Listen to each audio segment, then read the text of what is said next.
Okay, first of all, thank you for the invitation to speak at this symposium. And I'm going to talk about a very interesting episode in the history of Australia's relation with the Indonesian archipelago, namely the trepang trade. I've been listening to what Lily has said about it, a very excellent project. And I see a number of friends here in the forum. Iwan, how are you? And Adrian as well. But my concern is not with the trepang trade per se. A lot of research has been done by pioneers. We have Campbell McKnight here and Ian McIntosh. But my focus is rather on the meaning of the trepang trade to the understanding of the maritime spice route in the Indonesian archipelago or Nusantara. But first, to begin, I have to explain why the spice route. 3 years ago, no, even more than that, in 2017, the ministry started to look into the possibility of nominating the maritime spice route as a UNESCO World Heritage in 2024. And of course, a thorough understanding of various episodes and aspects of maritime history in the archipelago is essential for the purpose. And the trepang trade is particularly interesting in this context as an episode because it gives us a valuable or a series of valuable insights into the history and dynamics of the spice route itself. So,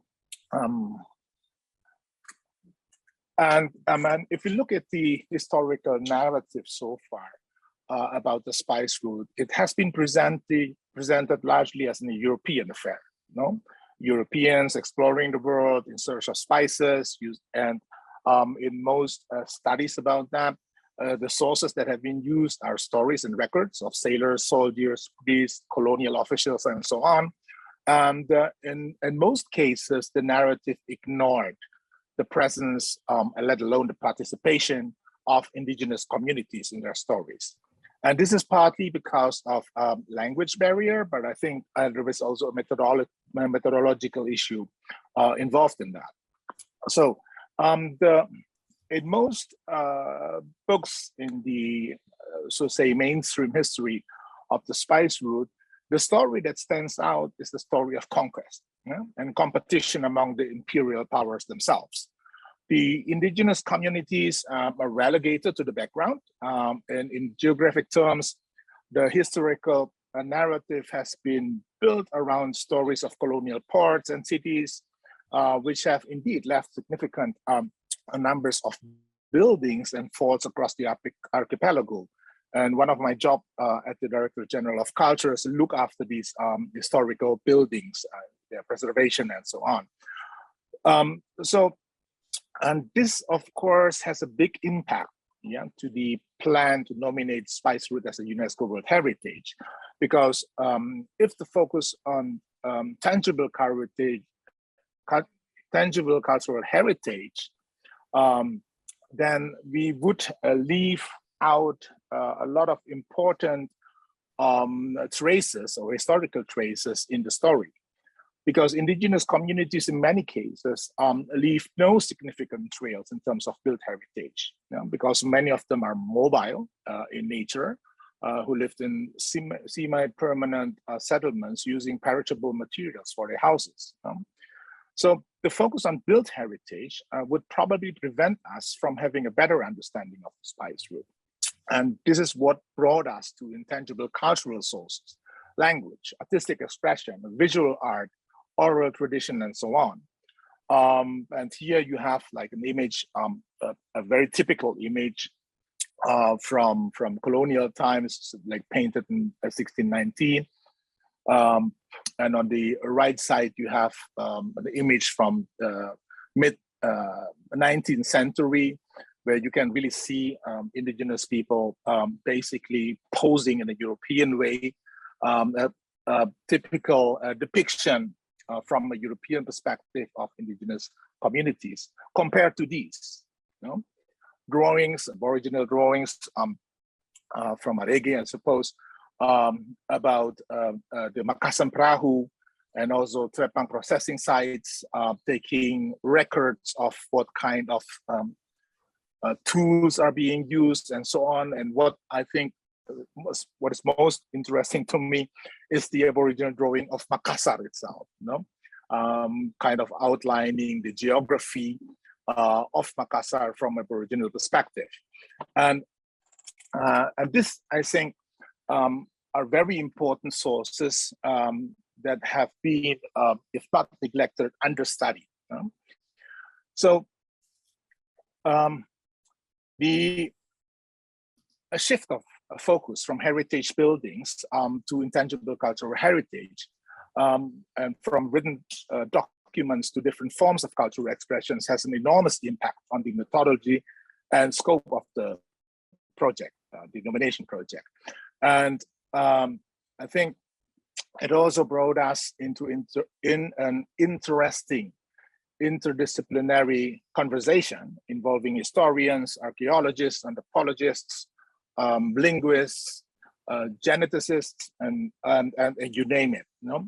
Very different scholars from different fields are involved in the conversation, and we begin to trace back the maritime history of the archipelago to the Austronesian diaspora, which began in 6000 before present. And while doing research for this presentation, I began to ask questions about the relations it had, or if any, with Australia. I'm not an expert in the field. I know we have people here, scholars who have been studying this in depth, but I simply want to share a few questions that came up during the research with you in this occasion. So the pre-colonial roots, there has been an extensive maritime route and network that spans from the most eastern part of the island to the eastern coast of Africa, Madagascar. So Austronesian speaking people arrived in Aotearoa in around 800 CE. So was Australia really that isolated? No? And there have been excellent studies and research done about pre-Macassan contact with Aboriginal Australians. No? I looked up about the history of the dingo. The earliest fossil is from 3,500 years ago. Genomic analysis stated that there are 8,000, around 8,000 years ago. So is there a human population which brought them? Yeah. And what about the Bayini? I think that has been mentioned also in the previous session. And I remember studies have been done where you indicated dating anomalies at Makassar sites, findings that indicate occupation of the site pre 1700. So, and another aspect that I think is very important to look at is the diversity of the Australian Aboriginal who have been lumped together like in one category, although we know that they are composed or consist of more than 250 indigenous nations, groups, and languages. And there have been changes, of course, over time in their local knowledge and practices. And of course, the question that would be, where do these changes, are they endogenous, autochthonous, or do they respond to outsiders' influence? And I'm particularly interested in studies about the deep history of Australian diversity, which I think is very important if we want to look at the pre-European or pre-colonial relation between the different communities in the region. And of course, Nusantara had busy maritime trade routes and networks in 1500 before the coming of the Europeans. And what is important, I think, is also to shift our attention from terrestrial to a maritime perspective. So not look what is on the ground or on land, but also navigation, boat making techniques, linguistic evidences, oral tradition, and so on. So this is a map took from Historical Atlas of Indonesia, a very important project by Robert Cribb, outlining the Austronesian diaspora. And you can see here in terms of timing, it is a time span of over 5,000 years. And here you see the Nusantara trade routes. And I think a lot has been happening before the coming of the Europeans or Indian or Chinese for that matter. And small-scale communities across the archipelago have been developing long-distance trade, not only between themselves, but also with areas as far as the southern part of the Indian subcontinent, China in the north, the Pacific Islands to the east. So when the Europeans arrived at the end of the 16th century, there was already an extensive network of trade routes connecting the archipelago with different parts of the world. And the indigenous population in that sense was by no means passive. No? In fact, some sources indicate that the Portuguese sailors during the first encounter, first voyages in the region relied very much on Malay and Japanese sailors in exploring the archipelago. And now more research has been done on local cartographic traditions, Bugis and Javanese, revealing the level of knowledge that people had about the archipelago in geographic terms. In my job as the Director General, I sometimes encounter interesting findings, Sundanese maps, I mean West Javanese and Balinese maps and so on. So, and all these materials need to be studied deeper. And of course, it requires also methodological innovation in that sense. And several months ago, the ministry organized a symposium on sources from the Islamic world, and the Middle East on the spice route. And there are lots of interesting sources, and we gained new insights that help us to further our research on the spice route. From archaeological findings, we know that since the 10th century, there have been Arab sailors who interacted with the archipelago. And these written sources that I show here on screen are mostly from the 13th century. You have in the Arable what they call ajaib literature, or literature of the wonders.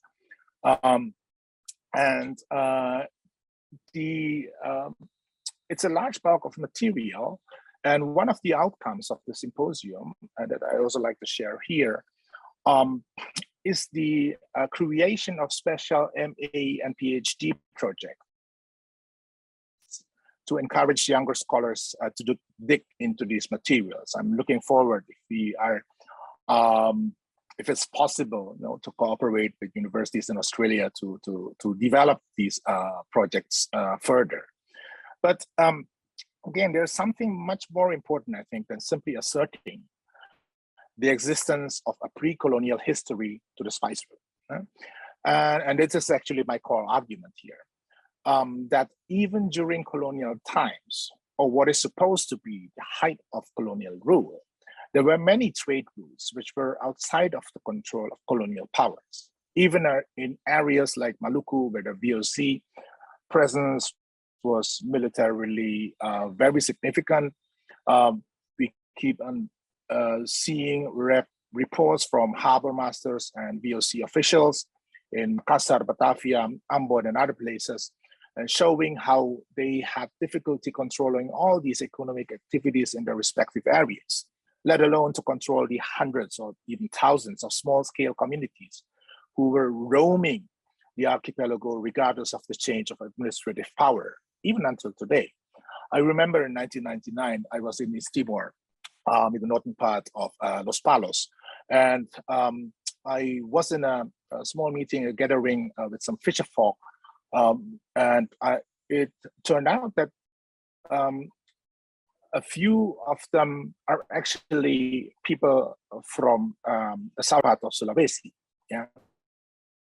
They were Bugis, speaking Fataluku fluently, the local language in Los Palos. And this amazed me because it was during the conflict. All you know about the conflict back in 1999, 2000. And they were practically undisturbed by these developments. No, they were like trading as usual, using the northeast wind to come to the area and using the southeast wind to go back to their places. And yeah, during that period, they looked normal. Yeah, and that's why I said like regardless of the changes of administrative power. And imagine 300 or 400 years ago, it was even more vibrant, I think, these connections that they had between these different communities. So back to trepang, I think many of you are familiar with the history, so I'm going to quickly go to refresh our memories about that. But I think trepang became popular, increasingly popular in the 1500s during the Ming Dynasty. But like nutmegs and cloves, it is considered a luxury item, so not part of the daily staple. And the trepang trade itself started mid-17th century in Sulawesi, Maluku, Nusa Tenggara, and finally reached Kayu Jawa, Kimberley, and Marege in the late 17th century. And I think it reached its peak throughout the 18th century, as we know. And trepang Marege is also the most sought after in China. It's very popular. So this is a map that I took from Campbell McKnight, indicating the trepang processing sites. On the right side, you have the Paduakang. And thank you very much, Lily. You brought up the 2019-2020 project. Almarege was led by Iwan.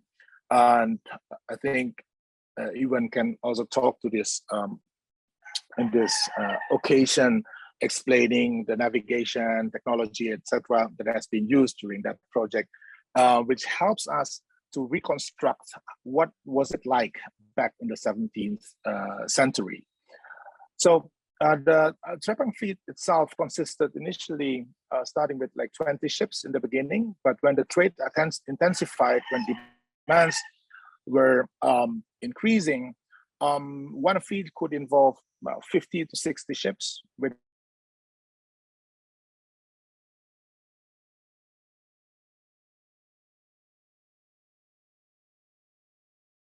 I think we might have a bit of a problem.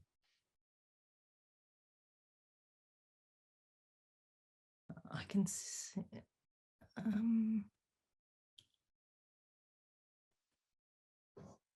think Hilmar may have frozen. Okay.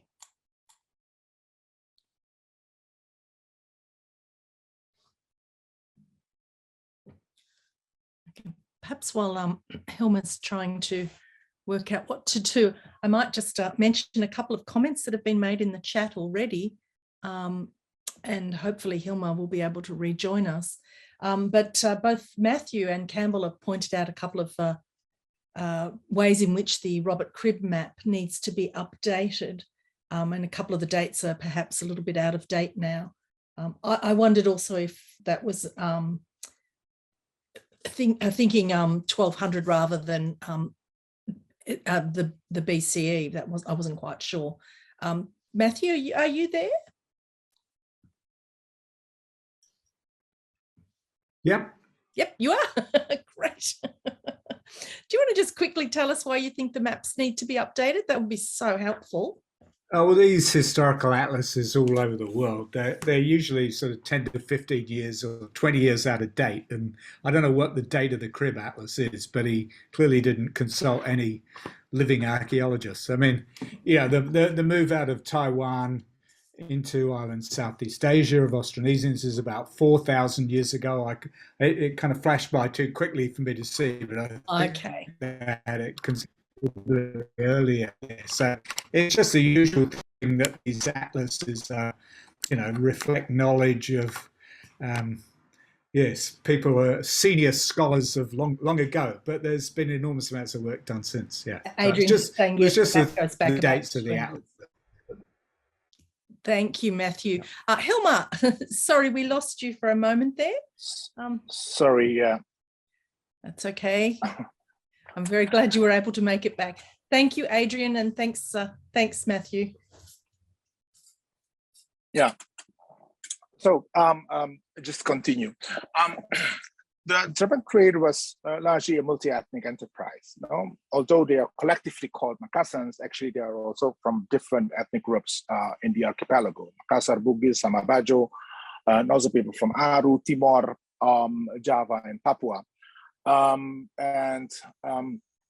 The trepang industry as a whole is quite complex, and it requires a variety of different skills.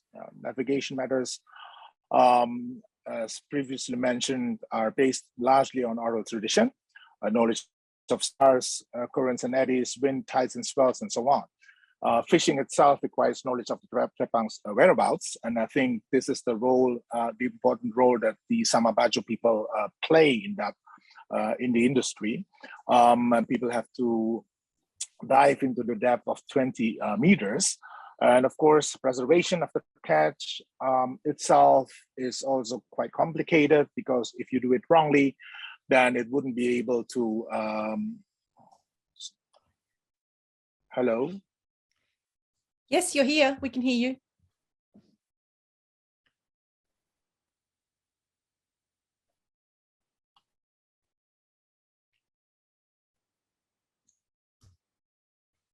Hello? Yeah, we can hear you. Okay, yeah, I'm sorry. So yeah.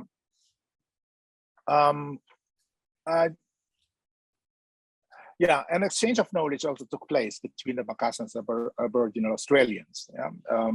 Research has been done about the loan words from Makassar, Bugis, Malay, and Dutch as well into the local languages. But of course, the adoption of tools, fishing technique, and like anywhere else, there's also a dark side to this: venereal diseases, sexually transmitted diseases, violence, etc.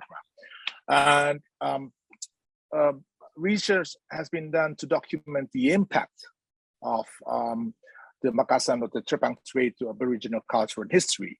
But what is less known is the impact that it had, the 250-year trade had on the Makassan culture and history. And we have information about Aboriginal Australians visiting Makassar, like the drawing that I showed you earlier. But little has been known about the offsprings and families that come up after the 250 years of interaction. But the good part is that memories of Makassan context are still preserved. You have a number of exchange programs, Almarege, the sailing expedition is very important, of course, and different arts and cultural projects as well to preserve the memory. So to conclude this, the discussion part here is what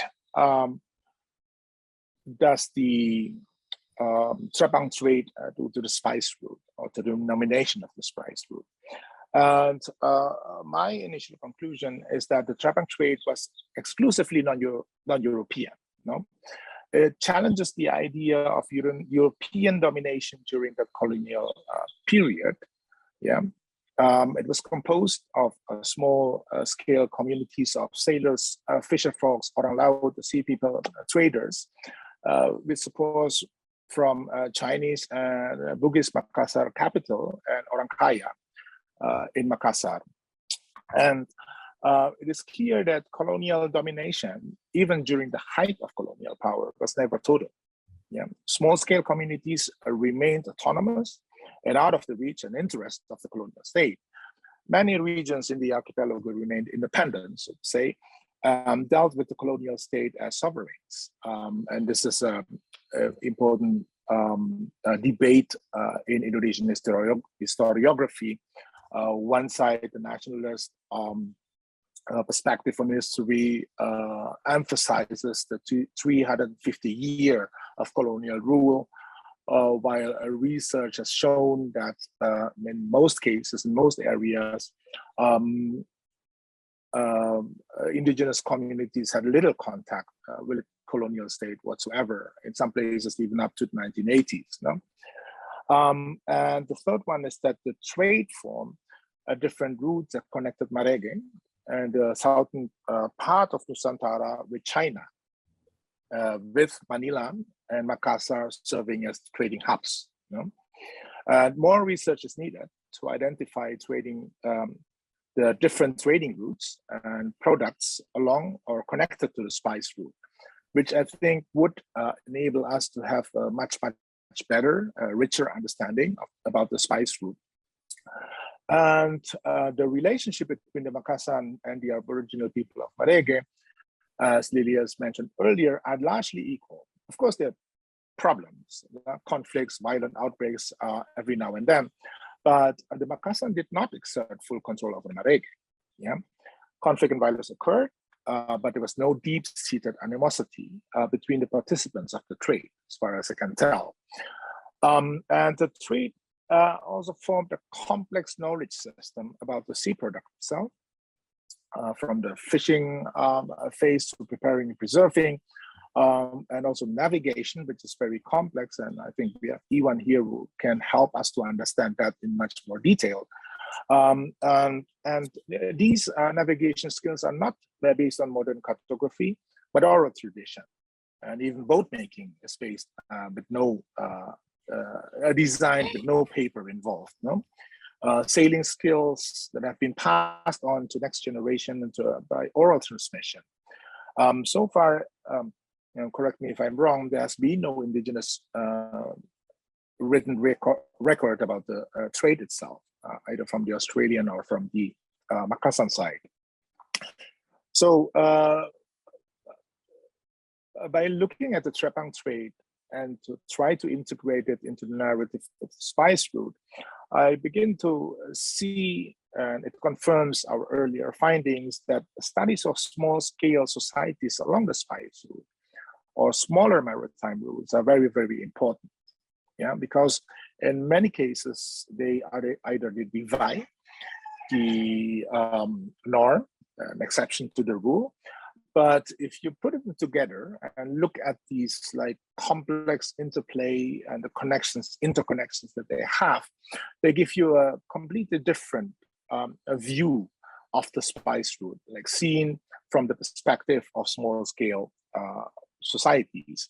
And of course, this is a challenge in terms of finding the sources, developing methodical and methodological tools to understand these sources. But given the absence of conventional historical sources, like interdisciplinary methods are really needed. And I think what we are trying to encourage now at the ministry is to have more research in that direction, which would help us to accumulate knowledge and experience about dealing with all these issues and problems, so that we could, like by 2024, hopefully have a much more solid basis, for the nomination of the spice route as a World Heritage, a UNESCO World Heritage. I think I'd like to stop there. Of course, I would enjoy a conversation, discussion with questions, answers.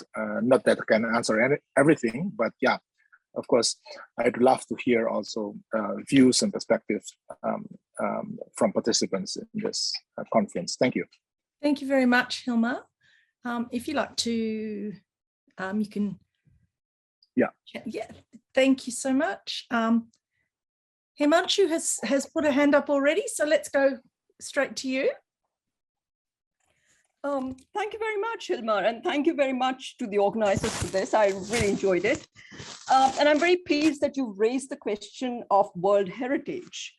And as you know, along with Indonesia, there is China, India, many other countries trying to use the transnational nomination. Now, my specific question to you is, I completely agree that World Heritage nomination puts what we are talking about on the global stage, right? But it has disadvantages. And the major disadvantage that I see, the first one, the tangible, intangible. So the kind of knowledge traditions that you were talking about, the boat building traditions cannot be brought into the way the World Heritage is structured, the way World Heritage nominations are structured. That's my first point. My second point is that the way, again, I completely agree that we need to challenge colonial narratives, as it were, and stereotypes. But having said that, UNESCO itself, the way it structures its World Heritage nomination is so much part of that tradition that I'm not sure. I mean, this is a big problem. Everybody wants to see nice big monuments, not some sort of fishing and sailing community. So I'll stop there, but thank you very much. Right. Thank you. That's a fantastic. I completely agree. World Heritage needs to expand its definitions, definitely. I'll just quickly, Campbell McKnight just mentioned a book which I just happen to have sitting on my desk. It's Heather Sutherland's, which I would really encourage anyone who's interested in this area to grab a copy of this. It's kind of the magnum opus of someone who's been working in this area for a really long time. It's quite magnificent and published by the National University of Singapore. And I vaguely recall it wasn't difficult to get hold of, but I'm hoping I'm remembering that correctly. Got a couple of questions here. We've got Kelly has said, I'll go to you, Kelly, in a second. Lee's got a quick question, so we'll go with that. What extent, Lee, does the spice trade feature in Indonesia's education system? Oh, well, a very important question. In general, maritime history is largely missing from schools in the education system. And I think this is partly because of the focus on national history as such, like important episodes, the nationalist struggle in 20th century and so on. And if we trace back to the earlier history, classical history, so to say, the focus, as was mentioned earlier, is very much on this monumental history, of Majapahit, the Sailendra dynasty, Sriwijaya, and so on. And only now, at least in the last 20 years, interest has been shown into the maritime aspect of Majapahit, Sriwijaya, and so on. But it is still very, very thin, I should say. The materials that are being used in schools. But changes took place like around 2013, 2014, with the coming of the new curriculum, where a local content is allowed or encouraged, actually. And in some places where teachers are more creative, sources and stories about the maritime aspect of history in their respective regions are more prominent. So it's not on a national level. It's not a general trend, but you have like instances where teachers really encourage students to know more about their history. Of course, I mean, in general, the situation is still very sad. I was in Banda a few weeks ago, and there was a small island called Pulau Pisang, the banana island. And there was a school on the top of that island. It's a it's like a small hill like that. That's the only elementary school. It's the only school actually on that island. Only 15 students. And these 15 students were crammed sitting in a class. Why would you sit in a classroom where you are in that like beautiful environment like that? And I said to the teacher, ma'am, you have probably the most luxurious laboratorium in the country, being that island itself, with lots of marine resources and all that. But again, this is, I think, a problem with the educational system in general, which is so much oriented to varieties and possibilities as well. I'm going to put together a few questions here because we've got a question. Oh, it's going really fast. Budi has asked a question, or maybe a comment. I don't know if you're there, but just suggesting he'd like to stretch out Ayutthaya in tied to the Makassar, where the Makassar traders and the Bangsawan also had their past footprints. He's talking about 15th and 16th centuries. Kelly Clayton has said she's wondering if you could talk a little bit. She's very much enjoyed your talk, but wondering if you might talk a little bit more about Indonesian research into this topic. Research about trepang, you mean? I assume so. I wasn't quite sure, but I'm assuming that must be what she was meaning. Is there some more Indonesian?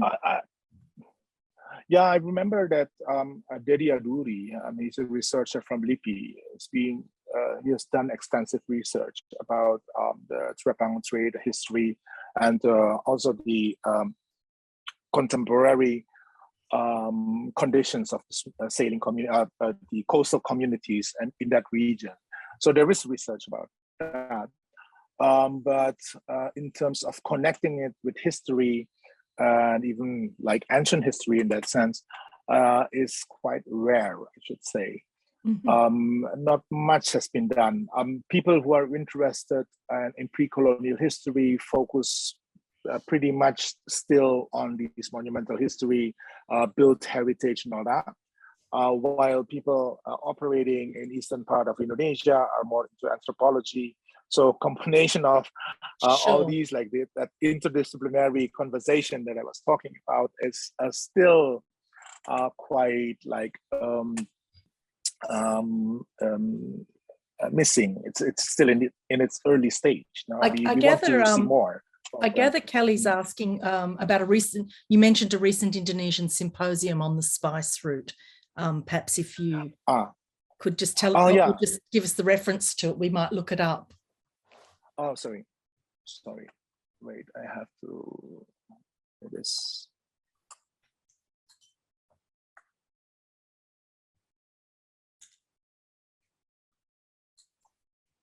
Here is a website of our project in the chat box, but I have to find the other one. Thank you. That's fantastic. Thank you.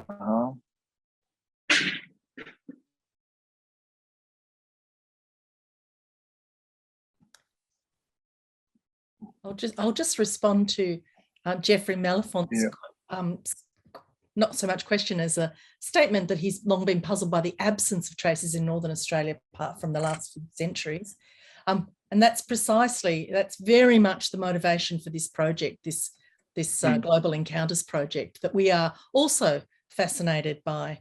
I don't know if you got to see Leonie's talk before, where she talked very much about Australia being the centre of the universe rather than the periphery. And I think that was a very important point to be made. So thanks for that, Jeffrey. That's really useful.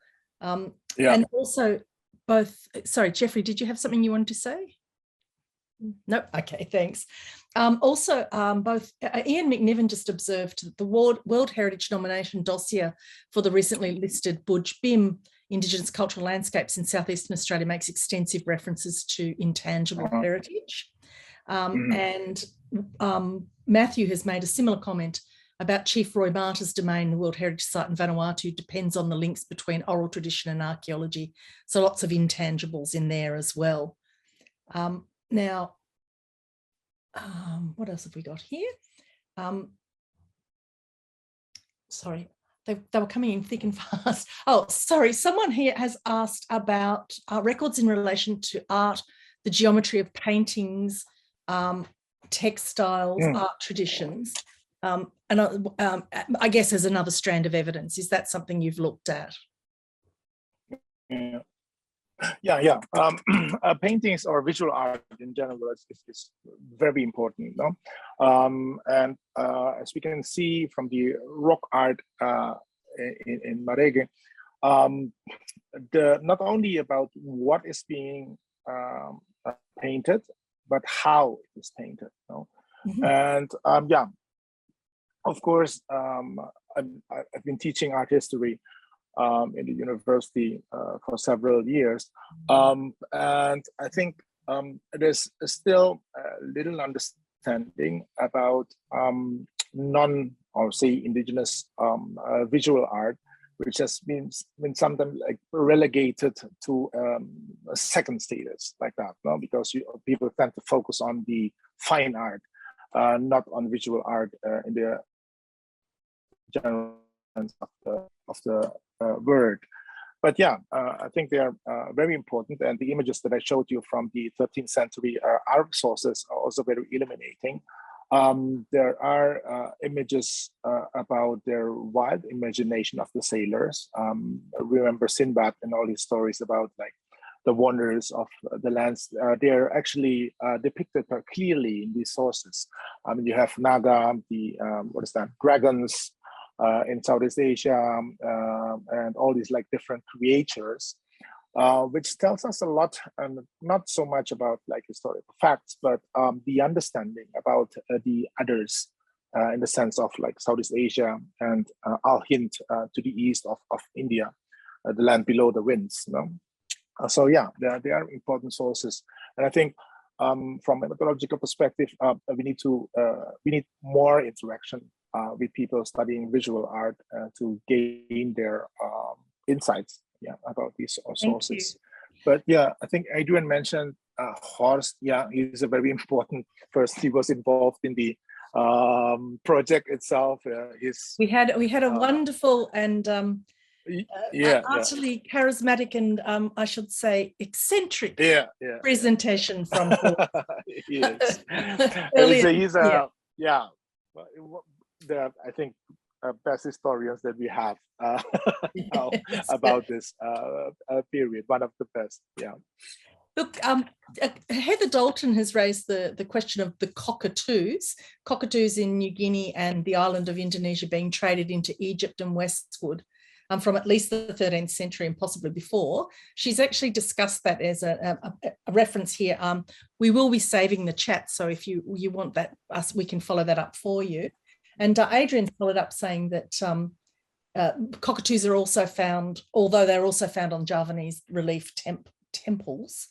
And then there was another comment about them just a moment ago, and I've lost it. Oh, yeah, sorry. that was me. Thanks, Heather. Do you want to say something? Oh, I was just saying. Oh, crested cockatoo, then it would be from further in. Presumably were taken to every part of Indonesia. And one giving me photos of cockatoos on about. Oh, I've gone. Sorry, Heather, your internet's really breaking up, so we've really only just heard a couple of words. I've discovered. Okay, do you want to try without the camera? That might work. Can you hear me now? We can hear you. Oh yes, no, I've got no more to say really. Just I'm waiting for some photographs of birds church door from the 13th century in Sicily as well. Oh, fantastic. So obviously things are getting, from the Spice Islands a lot. Thanks, Heather. Unfortunately, your internet's definitely not your friend today. So I will just move on. Campbell's just mentioned that there is an Indonesian translation of the classic text, which I think I'm sure would be a great use to our Indonesian colleagues had they not already got it. It's very important. And Leonie's just put the link here to Horst's presentation, which was part of our seminar series. So that was again a really interesting, a very, very interesting talk. I noticed that Matthew's just got a comment here about increasing research on images of boats in Eastern Indonesia and East Timor being done by Indonesian, East Timorese and Australian colleagues. And I'm assuming that some of that work is also Sue O'Connor and team from ANU. Matthew? Yes, yeah, okay. That's sort of definitely something that's we're looking at and having conversations with people like Sue to see whether or not our data can be expanded beyond where it is at the moment. Yeah. I can't see any more questions. There was a question that I know I've missed one, so I apologise to whoever it was that I recall. But Rosalie's just asked the question. That's actually a reference, I think, potentially a reference to Heather's work. So can't see anything else. I know I saw a question from Natalie, I think it was, and I found it. You're all very eloquent in this chat today. Could Hilmar comment on the spice route in relation to maritime ceramic route, Silk Road? And does the former sit alongside or as a counterbalance to the Silk Road? Thanks, Natalie, and apologies it took me so long to get to it. Well, yeah, not so much about counterbalance, but yeah, what we really want to see is that the diversity of these different maritime trade routes. I mean, if you talk about Silk Road, one of the most important items in that is not really silk. Was not really silk. Yeah, it was spices. Yeah, and of course, it is important to see the connections, right, like between these different routes that they have. Budi mentioned earlier about Thailand, Ayutthaya being part of that important route. And this is why I think another important aspect is to look at navigation and boats being used. Like Paduakang is definitely very important, the eastern part. Chinese junk in the southern China Sea up to Philippines, etc. Because boats at the time were not only like a means of transportation; they were institutions in themselves. And I think Yuan again can be a witness to that, where the organization of the entire fleet is conducted in such a manner that it's actually like a small society, you know, like traveling together. Bajo people are like that, you know? The social system, etc., is built around their navigational skills, the travels that they make, the voyages, and so on. So instead of looking at ports, I think it's very important to understand the movement, what to call that, like the migration history of these different communities, where they reside, semi-permanent settlements, in order to understand the dynamics of these routes. Yeah, sometimes I myself, when we first started, spice route, like spices was so prominent. We were looking after cloves, nutmegs, and all that. No, but soon we realized it's much more than that. No? Spices, of course, are central to the existence of the routes, but inside the routes, there's so much that has been happening, and it's very important to take note of that as well. A little bit more about the built and the tangible and intangible heritage and connection between the two. Yes, there was this limitation of the 1972 convention, which I think is like, yeah, already outdated. It needs to be revised, we thought, because there are so many things that we are missing if we are focusing simply on built heritage.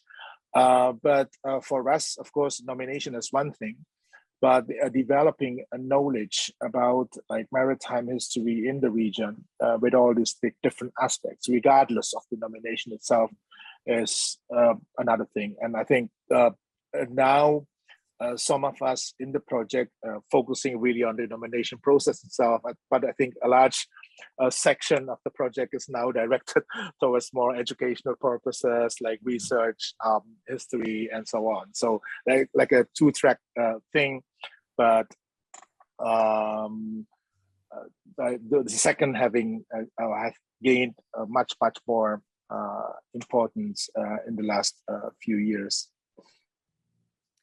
Excellent, excellent. I'm thinking that's such an amazing session. It really was. I'm thinking that it would be really worthwhile further down the track with our laureate program to consider perhaps having a session on World Heritage and the process, and how global encounters might figure within those processes. And I think certainly between yourself, Hilmar, obviously Ian McNiven, Matthew Spriggs, Himanshu, I mean, there's a lot of expertise just in this room now that it might be worthwhile, something that we could think of further down the track. Sure. I think I made a note that will happen. Matthew's asking me a question. Yes, Matthew, I will do that. And Lee, fascinating connections with the last session, showing a desire to investigate and use intangible heritage. But the question particularly for us as historians is how we integrate it productively. And I guess that is our challenge. When I first started talking about this, I started talking about different archives. And, I was talking about botanical evidence as an archive, and I got lots of my more traditional colleagues offside who thought that was not the way to talk about archives. But I still think of these things as a sort of archive. It might be different to what we're used to. We normally go straight in and, sit down with dusty boxes of written notes. But sometimes we can also start to think about things like, botanical evidence and the like. That was an amazing session, Hilmar, and I'm sorry you had the technical issues there, but sorry. Very pleased that you were able to come back on. So as I said, the vagaries of doing things in a hybrid mode, or at least online, is that we are dependent on decent internet. So that's fantastic, everybody. That really draws this session to a close. The next session starts in half an hour or so. It starts at 4 o'clock Melbourne time. During the break, we're going to be playing a video, and I believe, Lily, are you going to introduce this? Oh, yes, I'm here. Okay, you will introduce this in a couple of minutes' time, because we'll start that at 3:30. There's lots of effusive praise and thanks in the chat there. So, Hilmar, I think I could safely say that this went down very well and everybody was extremely interested in it. I think there's so much to be said. And I think reminding everybody of what we were talking about at the start, that Australia is an archipelago. We are part of an archipelago. And we keep thinking of ourselves as this giant, big continent, but we're much more than that. And our place in the region, I think, is something that has a history to it that we have perhaps not as thought about as clearly as ever. Because, as I said at the beginning, we keep on focusing on British history. And unless we decenter that British connections, I don't think we're going to get to tell the full story that I'm hoping we will be able to tell. So thank you very much. Deeply appreciate your time. And I know you're an extremely busy man, so we're deeply appreciative of you. Thank you. Bye. Yeah. Bye-bye. Thank you. Thank you, everyone. Bye.